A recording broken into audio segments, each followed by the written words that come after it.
আব্দুল কাদেররা যে ঘোষণা করেছিল এটা অবশ্যই আমাদের মাননীয় প্রধানমন্ত্রী জনাব তারেক রহমানের কনসার্নে ঘোষণা করেছিল। তো যে এখানে একটা বক্তব্য, এক দফার সেনাপতি তারেক রহমান আন্দোলনের অগ্রগামী ভূমিকায় ছিল ছাত্রদল। এখন এক দফার সেনাপতি আমরা তারেক রহমানের কোন সেন্সে বলতে পারি? আব্দুল কাদের নিজে বলেছে ছাত্রদলের সেক্রেটারির মাধ্যমে তারেক রহমানের পরামর্শ কমে তারা এক দফা দিয়েছে। এক দফা তো আমাদের ঐতিহাসিকভাবে আমরা এক দফার দাবি তুলে নিয়ে আসছি, তো আজকের না।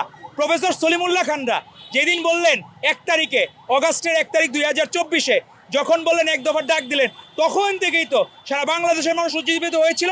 এবং প্রপার টাইমিং দেখে আব্দুল কাদেররা যে ঘোষণা করেছিল এটা অবশ্যই আমাদের মাননীয় প্রধানমন্ত্রী জনাব তারেক রহমানের কনসার্নে ঘোষণা করেছিল। তো আমরা এটা বলবো না? আমরা যে মাঠে নামছি, আমরা কি হিসেবে মাঠে নামছি?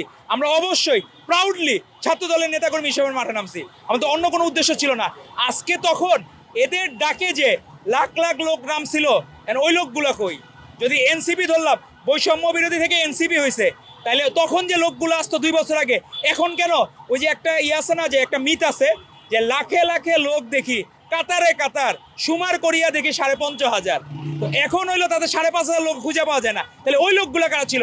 ওই লোকগুলো অবশ্যই আমাদের মাননীয় প্রধানমন্ত্রী জনাব তারেক রহমানের বিএনপি এবং ছাত্র নেতাকর্মী ছিল, এবং সাধারণ জনগণ ছিল।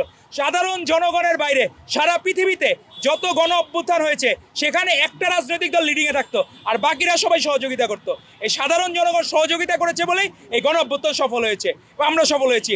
আপনি একটা জলীয় বাষ্প হওয়ার জন্য 100 ডিগ্রি লাগে, 99 পর্যন্ত হয় না। আমরা বারবার 99 পর্যন্ত উঠেছি, 100 আমরা করতে পারি নাই।